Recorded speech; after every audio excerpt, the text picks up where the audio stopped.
ជំរាបសួរលោកគ្រូអ្នកគ្រូនាងខ្ញុំឈ្មោះផ្លាយសុភីជាគ្រូបណ្ដុះបណ្ដាលលើមុខវិជ្ជាវិទ្យាសាស្ត្រនៅមជ្ឈមណ្ឌល STTC ដែលថ្ងៃនេះផងដែរនាងខ្ញុំមកធ្វើបទបង្ហាញទាក់ទងនឹងការបណ្ដុះបណ្ដាលគ្រូបង្រៀនលើការអប់រំ STEM ចា៎តើលោកគ្រូអ្នកគ្រូដឹងទេថាហេតុអ្វីបានជាសិស្សគួររៀនមុខវិជ្ជាវិទ្យាសាស្ត្រចា៎តើការរៀនមុខវិជ្ជាវិទ្យាសាស្ត្រហ្នឹងដើម្បីទទួលបានពិន្ទុល្អក្នុងការប្រឡងមានដែរឬទេចាដោយដែលលោកគ្រូអ្នកគ្រូដឹងហើយថាវិទ្យាសាស្ត្រគឺមាននៅគ្រប់ទីកន្លែងហើយវិទ្យាសាស្ត្រធ្វើឲ្យពិភពលោកមានការផ្លាស់ប្ដូរយ៉ាងខ្លាំងចាឧទាហរណ៍វិទ្យាសាស្ត្រគឺជួយឲ្យប្រទេសដែលមិនមានការអភិវឌ្ឍទៅជាប្រទេសដែលមានការអភិវឌ្ឍរីកចម្រើនផងដែរលើសពីនេះទៅទៀតជំនាញគណិតវិទ្យានិងវិទ្យាសាស្ត្រក៏ជាគន្លឹះដ៏សំខាន់ដើម្បីប្រឡូកចូលក្នុងអាជីពការងារនៅក្នុងវិស័យឧស្សាហកម្មជឿនលឿនផងដែរអញ្ចឹងលោកគ្រូអ្នកគ្រូអាចបន្ថែមចំណេះដឹងទៅដល់កូនសិស្សរបស់លោកគ្រូអ្នកគ្រូថាការរៀនជំនាញវិទ្យាសាស្ត្រក៏ដូចជាគណិតវិទ្យាមិនត្រឹមតែសម្រាប់ទទួលបានលទ្ធផលល្អសម្រាប់ការប្រឡងសម្រាប់ការចេះការដឹងតែប៉ុណ្ណោះទេប៉ុន្តែវាគឺជាគន្លឹះដ៏សំខាន់ដើម្បីប្រឡូកចូលអាជីពការងារនៅក្នុងវិស័យឧស្សាហកម្មជឿនលឿនផងដែរចា៎បន្ទាប់ពីលោកគ្រូអ្នកគ្រូធ្វើការបង្ហាញជូនចំពោះកូនសិស្សរបស់លោកគ្រូអ្នកគ្រូតាក់ទងនឹងមូលហេតុដែលគាត់គួរតែរៀនមុខវិជ្ជាវិទ្យាសាស្ត្រហើយលោកគ្រូអ្នកគ្រូក៏គួរតែបន្ថែមចំណេះដឹងឲ្យកូនសិស្សរបស់លោកគ្រូអ្នកគ្រូបន្ថែមទៀតថាតើសិស្សគួរតែរៀនមុខវិជ្ជាវិទ្យាសាស្ត្រដោយវិធីសាស្ត្របែបណាឬតើសិស្សគួរតែរៀនវិទ្យាសាស្ត្រឬរៀនមុខវិជ្ជាវិទ្យាសាស្ត្រដោយរបៀបណាចា៎អញ្ចឹងសិស្សគួរតែបណ្ដោះចំណាប់អារម្មណ៍ទៅលើមុខវិជ្ជាវិទ្យាសាស្ត្រនិងព្យាយាមរកមូលហេតុនៅពីក្រោយបាតុភូតដែលគេធ្លាប់បានជួបប្រទះចា៎អញ្ចឹងមានថាលោកគ្រូអ្នកគ្រូបណ្ដោះចំណាប់អារម្មណ៍ទៅលើមុខវិជ្ជាវិទ្យាសាស្ត្រតាមរយៈការសួរសំណួរបែបវិទ្យាសាស្ត្រនិងឲ្យពួកគាត់ព្យាយាមស្វែងរកមូលហេតុនៅក្រៅបាតុភូតដែលពួកគេ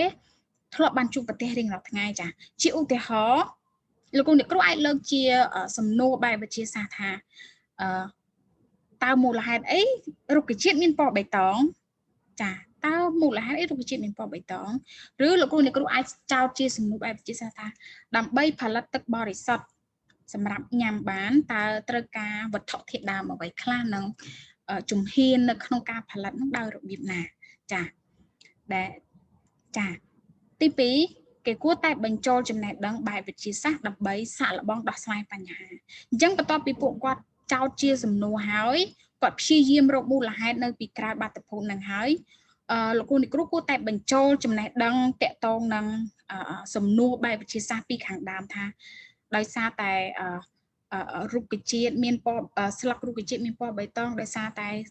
ស្លឹករុក្ខជាតិស្រូបយករស្មីសំយោគពីព្រះអាទិត្យបង្កើតជា chlorophyll ជាដើមលក្ខណៈអញ្ចឹងមានន័យថាលោកគ្រូអ្នកគ្រូបញ្ចូលចំណេះដឹងបែបវិទ្យាសាស្ត្រទៅដល់កូនសិស្សរបស់លោកគ្រូអ្នកគ្រូដើម្បីឲ្យពួកគាត់ព្យាយាមសាកល្បងដោះស្រាយបញ្ហានៅក្នុងពិភពលោកជាក់ស្ដែងចា៎ទី3លោកគ្រូអ្នកគ្រូអាចបន្ថែមពីលើការសួរសំណួរបែបវិទ្យាសាស្ត្រការបញ្ចូលចំណេះដឹងបែបវិទ្យាសាស្ត្រថាបន្ទាប់ពីគាត់ចេះទាំងពីរចំណុចខាងលើនឹងហើយសិស្សនឹងចូលរួមចំណែកក្នុងការអភិវឌ្ឍសង្គមនិងសហគមន៍របស់គេក្នុងនាមជាបុគ្គលដែលមានជំនាញបែប STEM អញ្ចឹងបន្ទាប់ពីគាត់ចេះទាំងពីរចំណុចនេះហើយគាត់អាចបង្កើតជាអ្វីជាវត្ថុអ្វីមួយបង្កើតជាអ្វីដែលថ្មីសម្រាប់ការចូលរួមចំណែកនិងក្លាយជាបុគ្គលដែលអាចអភិវឌ្ឍសង្គមជាតិនិងសហគមន៍របស់គេដែលក្នុងនាមខ្លួនគេនឹងជាបុគ្គលដែលមានជំនាញបែប STEM ផងដែរចារូបភាពទាំងអស់នេះគឺជាឧទាហរណ៍របស់ជំនាញបែប STEM មានដូចជាការបង្កើតឧបករណ៍វាស់អាកាសធាតុការបង្កើតឧបករណ៍វាស់នីវ៉ូទឹកសមុទ្រហើយនឹងការបង្កើតអគារសំណង់អគារផ្សេងជាដើមផងដែរអញ្ចឹងក្រៅពីជំនាញទាំង4ទាំង5នេះក៏មានជំនាញច្រើនលើសពីនេះផងដែរដែលតាក់ទងជាមួយនឹងជំនាញបែប STEM ផងដែរចា៎តើលោកគ្រូអ្នកគ្រូដឹងទេថាមជ្ឈមណ្ឌល STTC នឹងជួយបណ្ដុះបណ្ដាលគ្រូបង្រៀនលើមុខវិជ្ជាវិទ្យាសាស្ត្រ តាមវិធីសាស្ត្របែប STEM ដោយរបៀបណាចាបើទោះជា STEM ត្រូវបានបង្កើតឡើងដើម្បីបង្កើនការចាប់អារម្មណ៍ក៏ដូចជាបណ្ដោះការចាប់អារម្មណ៍ទៅលើបច្ចេកវិទ្យាបែបវិទ្យាសាស្ត្រក៏ដោយក៏លោកគ្រូពុំគួរមានការធ្វេសប្រហែសពីការស្រាវជ្រាវការស្វែងរកនិងការយល់អំពីគោលការណ៍របស់បច្ចេកវិទ្យាបែបវិទ្យាសាស្ត្រផងដែរដែលការណែនាំសម្រាប់គ្រូបង្រៀនលើការអប់រំ STEM របស់មជ្ឈមណ្ឌល STTC របស់យើងបានផ្ដោតទៅលើមុខវិជ្ជាវិទ្យាសាស្ត្រតាមរយៈការធ្វើពិសោធន៍ជាក់ស្ដែងចាអញ្ចឹងមានន័យថាការពិសោធន៍មិនត្រឹមតែជាការស្រមើស្រមៃទេប៉ុន្តែយើងត្រូវអនុវត្តជាក់ស្ដែងផងដែរដើម្បីឲ្យសមស្របទៅនឹងគំនិតឬក៏មុខវិជ្ជាវិទ្យាសាស្ត្រនិងស្រាវជ្រាវនឹងឲ្យសិស្សរបស់លោកអ្នកគ្រូចេះស្រាវជ្រាវតាមរបៀបសិស្សមជ្ឈមណ្ឌលផងដែរហើយមិនតែប៉ុណ្ណោះសិស្សនឹងមានការចាប់អារម្មណ៍ទៅលើមុខវិជ្ជាវិទ្យាសាស្ត្រការចង់ដឹងការចង់ឃើញនិងការស្រាវជ្រាវបែបវិទ្យាសាស្ត្រនៅក្នុងជីវិតរស់នៅប្រចាំថ្ងៃរបស់ពួកគេផងដែរចា៎អញ្ចឹងនៅក្នុងមជ្ឈមណ្ឌល STTC របស់យើងមានមេរៀនណែនាំសម្រាប់លោកគ្រូអ្នកគ្រូចំនួន40មេរៀនហើយទាំង40មេរៀននឹងផងដែរបានបង្ហាញអំពីវិធីសាស្ត្របែបវិទ្យាសាស្ត្រផងដែរហើយបន្ថែមពីនេះទៀតមេរៀនទាំង40មេរៀនរបស់យើងនឹងបានសមស្របទៅតាមកម្មវិធីសិក្សាបែបវិទ្យាសាស្ត្រថ្នាក់ជាតិហើយក៏ជួយឲ្យលោកគ្រូអ្នកគ្រូមានការងាយស្រួលនៅក្នុងការបង្រៀនលើមុខវិជ្ជាវិទ្យាសាស្ត្រតាមវិធីសាស្ត្របែប STEM ចា៎ដែលវិធីសាស្ត្រក្នុងការបង្រៀននៅក្នុងមជ្ឈមណ្ឌលរបស់យើងនឹងមានការរៀនសូត្របែបរិះរោចនៅក្នុងថ្នាក់រៀនបែបវិទ្យាសាស្ត្រដែលមាន4ចំណុចទី1តាក់ទងជាមួយនឹងលោកគ្រូអ្នកគ្រូអាចជំរុញឲ្យសិស្សមានចំណាប់អារម្មណ៍លើបាតុភូតវិទ្យាសាស្ត្រចា៎អញ្ចឹងដោយដែលនាងខ្ញុំបានធ្វើបទបង្ហាញតាក់ទងពីខាងដើមមកហើយថាលោកគ្រូអ្នកគ្រូដើរតួនាទីជាអ្នកជួយជំរុញឲ្យសិស្សមានចំណាប់អារម្មណ៍លើបាតុភូតវិទ្យាសាស្ត្រមានន័យថាតាក់ទងជាមួយនឹងបាតុភូតវិទ្យាសាស្ត្របន្ទុកភ្នំភ្លើងឬក៏ការបង្កើតអ្វីមួយជាដើមដែលលោកគ្រូអ្នកគ្រូបណ្ដោះគំនិតការចាប់អារម្មណ៍របស់គាត់ឲ្យគាត់មានចំណាប់អារម្មណ៍លើបាតុភូតនឹងហើយដែលគាត់ដែលបាតុភូតទាំងអស់ហ្នឹងតែងតែកើតឡើងនៅលើពិភពលោករបស់យើងជារៀងរាល់ថ្ងៃទី2លោកគ្រូអ្នកគ្រូជួយសម្រួលនៅក្នុងការស្រាវជ្រាវគំនិតបែបវិទ្យាសាស្ត្រតាមរយៈការបង្កើតសមត្ថកម្មអញ្ចឹងសិស្សមួយចំនួនអាចនឹងមិនទាន់ចេះបង្កើតសមត្ថកម្មនៅឡើយទេអញ្ចឹងលោកគ្រូអ្នកគ្រូអាចជួយជាការបង្កើតសមត្ថកម្មហើយបន្ទាប់ពីបង្កើតសមត្ថកម្មហើយឲ្យគាត់ចេះធ្វើការពិសោធន៍ដោយផ្ទាល់អញ្ចឹងមានថាការពិសោធន៍និងការធ្វើការពិសោធន៍ហ្នឹងគឺផ្ទៀងផ្ទាត់ជាមួយនឹងដើម្បីធ្វើការផ្ទៀងផ្ទាត់ជាមួយនឹងសមត្ថកម្មរបស់យើងផងដែរចា៎ទី3លោកគ្រូអ្នកគ្រូអាចបង្រៀនឲ្យកូនសិស្សរបស់លោកគ្រូអ្នកគ្រូប្រើគំនិត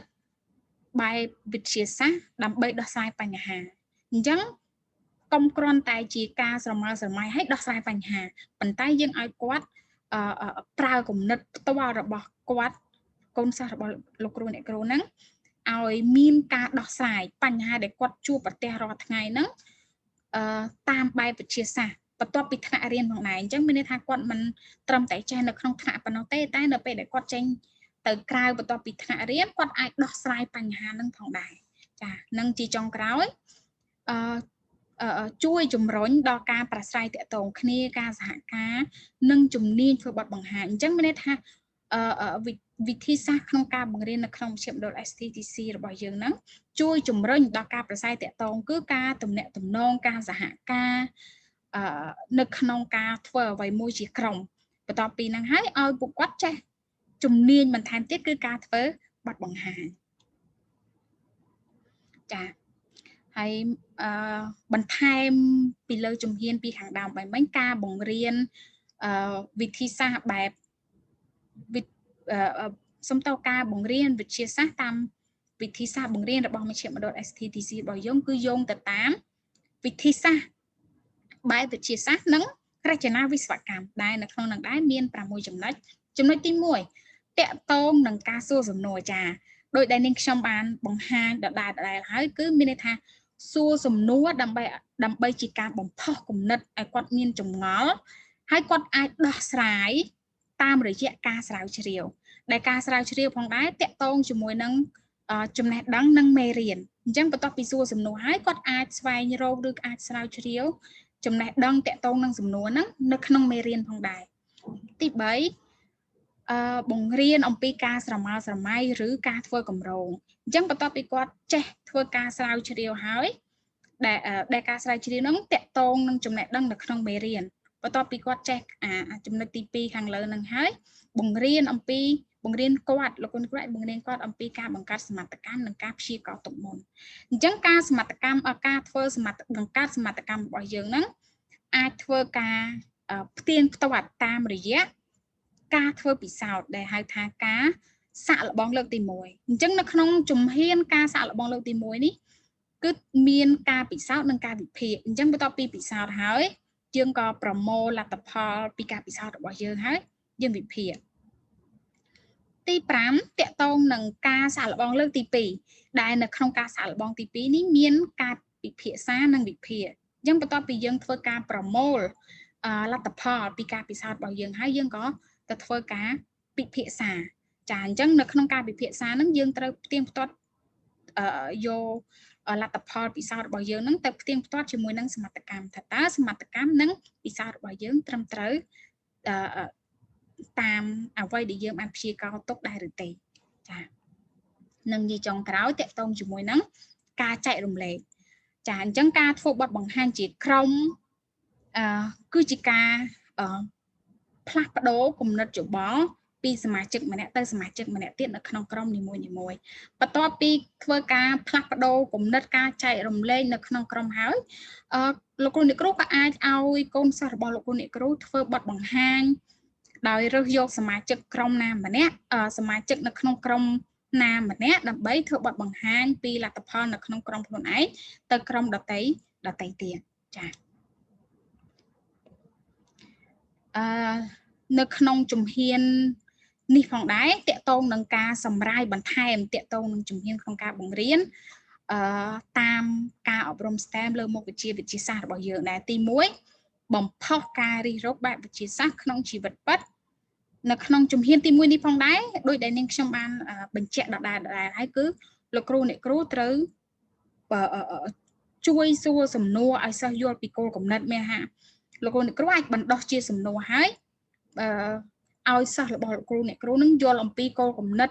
បែបវិទ្យាសាស្ត្រក្នុងជីវិតជាក់ស្ដែងប្រចាំថ្ងៃអញ្ចឹងមានថាបន្ទាប់ពីលោកគ្រូអ្នកគ្រូអាចធ្វើជាឧទាហរណ៍ឬជា guide ដើរណែនាំទៅកូនសិស្សហើយគាត់អាចបង្កើតការបណ្ដោះគំនិតចេញពីខ្លួនឯងផងដែរចាទី2តកតងនឹងការស្វែងយល់ពីគោលគំនិតសំខាន់អញ្ចឹងបន្ទាប់ពីលោកគ្រូអ្នកគ្រូមានការបំផុសគំនិតរួចហើយលោកគ្រូអ្នកគ្រូជួយពន្យល់ពីមូលដ្ឋានគ្រឹះនៃគោលគំនិតបែបវិទ្យាសាស្ត្រដើម្បីឲ្យពួកគាត់មានការស្វែងយល់បន្ថែមអញ្ចឹងជួយសួរសំណួរហើយលោកគ្រូអ្នកគ្រូក៏បានជួយពន្យល់បន្ថែមពីមូលដ្ឋានគ្រឹះទៅដល់កូនសិស្សរបស់លោកគ្រូអ្នកគ្រូផងដែរទី3តកតងនឹងការបង្កើតសមត្ថកម្មអញ្ចឹងការបង្កើតសមត្ថកម្មនេះមានថាតកតងនឹងបង្កើតសមត្ថកម្មដែលគាត់យល់ដឹងបន្ទាប់ពីគាត់ចេះពីគោលគំនិតនៅក្នុងចំណុចទី2របស់យើងហើយគាត់អាចបង្កើតសមត្ថកម្មដែលតកតងជាមួយនឹងការយល់ដឹងគោលគំនិតសំខាន់របស់គាត់នៅក្នុងជីវិតរស់នៅប្រចាំថ្ងៃផងដែរចាបន្ទាប់ពីបង្កើតសមត្ថកម្មហើយក៏ចូលទៅដល់ចំណុចទី4ការពិសោធន៍អញ្ចឹងការពិសោធន៍គឺជាការផ្ទៀងផ្ទាត់សមត្ថកម្មចាអញ្ចឹងសិស្សរបស់លោកគ្រូអ្នកគ្រូអាចបង្កើតការពិសោធន៍និងប្រមូលទិន្នន័យផ្សេងដើម្បីធ្វើការផ្ទៀងផ្ទាត់គ្នាថាតើសមត្ថកម្មដែលគាត់បានបង្កើតឡើងនៅក្នុងជំហានទី3នឹងពិសោធន៍របស់គាត់នឹងត្រឹមត្រូវដែរឬទេសំទោសទី5តកតងនឹងការពិភាក្សានិងការវិភាគអញ្ចឹងនៅចំណុចទី4គាត់បានប្រមូលទិន្នន័យដើម្បីធ្វើការផ្ទៀងផ្ទាត់សមត្ថកម្មរបស់គាត់ហើយគាត់ក៏ចូលទៅការវិភាគសាចាអញ្ចឹងការវិភាគសាដោយយោងទៅលើលទ្ធផលពិសោធន៍អញ្ចឹងតើគាត់នឹងយល់ពីគោលគំនិតបែបវិទ្យាសាស្ត្របាន ប៉ុណ្ណាហើយគាត់អាចធ្វើការផ្ទៀងផ្ទាត់ថាតើលទ្ធផលពិសោធន៍និងសមត្ថកម្មរបស់គាត់នឹងផ្ទៀងផ្ទាត់ឬត្រឹមត្រូវតាមអ្វីដែលគាត់បានព្យាករណ៍ទុកដែរឬទេទី6តកតងនឹងការអនុវត្តក្នុងជីវិតពិតលោកគ្រូអាចបញ្យល់បន្ថែមថាបញ្យល់បន្ថែមជូនចំពោះកូនសិស្សរបស់លោកគ្រូថាគាត់បន្ទាប់ពីគាត់ធ្វើការពិសោធន៍ហើយគាត់អាចមានការពិចារណានិងធ្វើបទបង្ហាញតកតងពីគោលគំនិតដែលត្រូវបានយកទៅដោះស្រាយនៅក្នុងស្ថានភាពជាក់ស្ដែងផងដែរអញ្ចឹងមានន័យថាបន្ទាប់ពីគាត់ធ្វើពិសោធន៍ហើយគាត់អាចយកអាលទ្ធផលពិសោធន៍ដែលគាត់បានយល់អំពីគោលគំនិតបែបវិទ្យាសាស្ត្រហ្នឹងទៅដោះស្រាយក្នុងជីវិតរស់នៅប្រចាំថ្ងៃរបស់គាត់ក៏ដូចជាក្នុងស្ថានភាពជាក់ស្ដែងផងដែរដែលចំណុចចុងក្រោយតកតងនឹងធ្វើបទបង្ហាញជាក្រុមអញ្ចឹងសំខាន់ណាស់មានន័យថាកូនសិស្សរបស់លោកអ្នកគ្រូមានជំនាញធ្វើបទបង្ហាញជាក្រុមពីជំហានពីលទ្ធផលនិងការអនុវត្តជាក់ស្ដែងអញ្ចឹងគាត់អាចផ្លាស់ប្ដូរគំនិតយោបល់គាត់នៅក្នុងសមាជិកក្រុមនីមួយៗបន្ទាប់ពីការធ្វើការផ្លាស់ប្ដូរគំនិតនៅក្នុងសមាជិកក្រុមហើយគាត់ក៏អាចមានលទ្ធភាពក្នុងការផ្លាស់ប្ដូរយោបល់ពីគំនិតនៅក្នុងក្រុមរបស់គាត់ទៅក្រុមដតីទៀតផងដែរចា៎បន្ទាប់ពីលោកអ្នកគ្រូធ្វើបទបង្ហាញក៏ដូចជាពន្យល់អំពីមូលហេតុដែលគាត់ត្រូវរៀនវិទ្យាសាស្ត្រនិងក៏ដូចជាវិធីសាស្ត្រផ្សេងដើម្បីឲ្យនៅក្នុងការរៀនជំនាញបែបរៀនមុខវិជ្ជាវិទ្យាសាស្ត្របានជោគជ័យលោកអ្នកគ្រូក៏អាចរំពឹងទុកថាសិស្សរបស់លោកអ្នកគ្រូអាចមានចំណាប់អារម្មណ៍និងការចង់ដឹងចង់ឮចង់ឃើញពីបាតុភូតវិទ្យាសាស្ត្រនៅក្នុងជីវិតប្រចាំថ្ងៃផងដែរមិនតែប៉ុណ្ណោះអាចស្វែងរកពួកគាត់សិស្សរបស់លោកអ្នកគ្រូនឹងអាចស្វែងរកមធ្យោបាយដើម្បីដោះស្រាយបញ្ហាអំពីជីវិតរស់នៅអំពីជីវិតពិតក្រៅពីការរៀនក្នុងថ្នាក់ផងដែរអញ្ចឹងបន្ទាប់ពីគាត់រៀនក្នុងថ្នាក់ហើយពេលគាត់បញ្ចប់ការរៀននៅក្នុងថ្នាក់ចំពោះលោកអ្នកគ្រូពេលដែលគាត់ជួបបញ្ហាឬក៏ការដោះស្រាយផ្សេងគាត់អាចធ្វើដោយខ្លួនឯងបានចា៎ដោយយោងទៅលើគោលការណ៍បែបវិទ្យាសាស្ត្រសិស្សអាចមានការអភិវឌ្ឍសមត្ថភាពនៅក្នុងការសហការគ្នាការដោះស្រាយបញ្ហាផ្សេងដែលមានទំនាក់ទំនងនឹងជំនាញដែលសំទោសសិស្សរបស់លោកអ្នកគ្រូអាចអភិវឌ្ឍសមត្ថភាពក្នុងការសហការគ្នាការដោះស្រាយបញ្ហាការទំនាក់ទំនងនិងជំនាញធ្វើបទបង្ហាញផ្សេងអញ្ចឹងគាត់អាចមានការអភិវឌ្ឍគាត់មិនមានការខ្មាស់អៀននៅក្នុងការធ្វើបទបង្ហាញនៅក្នុងការសហការគ្នាដើម្បីដោះស្រាយអញ្ចឹងគាត់មានសេចក្តីក្លាហានដែលក្នុងការដោះស្រាយបញ្ហាក៏ដូចជាការសហការគ្នាតាក់ទងជាមួយនឹងជំនាញធ្វើបទបង្ហាញផងដែរមិនចំពោះតែកូនសិស្សរបស់លោកអ្នកគ្រូទេចំពោះលោកអ្នកគ្រូផ្ទាល់ផងដែរក៏ទទួលបានបទពិសោធន៍នៅក្នុងការសិក្សាបែបរិះរោបផងដែរចាសម្រាប់បង្រៀនមុខវិជ្ជាវិទ្យាសាស្ត្រនិងអាចរៀបចំផែនការនិងអនុវត្តការរៀនវិទ្យាសាស្ត្រតាមបែបរិះរោបផងដែរចាអញ្ចឹងទាំងអស់នេះគឺជាលទ្ធផលដែលលោកអ្នកគ្រូអាចរំពឹងទុកបន្ទាប់ពីមានការបណ្ដុះបណ្ដាលតាមការអប់រំ STEM របស់មជ្ឈមណ្ឌល STTC របស់យើងចាអញ្ចឹងការបណ្ដុះបណ្ដាលការធ្វើបទបង្ហាញការបណ្ដុះបណ្ដាលគ្រូបង្រៀនលើការអប់រំ STEM របស់យើងក៏ចប់តែប៉ុណ្ណេះអញ្ចឹងនាងខ្ញុំសង្ឃឹមយ៉ាងមុតមមថាលោកអ្នកគ្រូអាចផ្ដល់ជាចំណេះដឹងទាំងអស់នេះជូនចំពោះកូនសិស្សរបស់លោកអ្នកគ្រូហើយលើលាស់ចំពោះការនិយាយរបស់នាងខ្ញុំក៏សូមធ្វើការអភ័យទោសចំពោះលោកអ្នកគ្រូផងដែរចាអញ្ចឹងនាងខ្ញុំថ្លែងសុភីសូមអរគុណសូមជម្រាបលា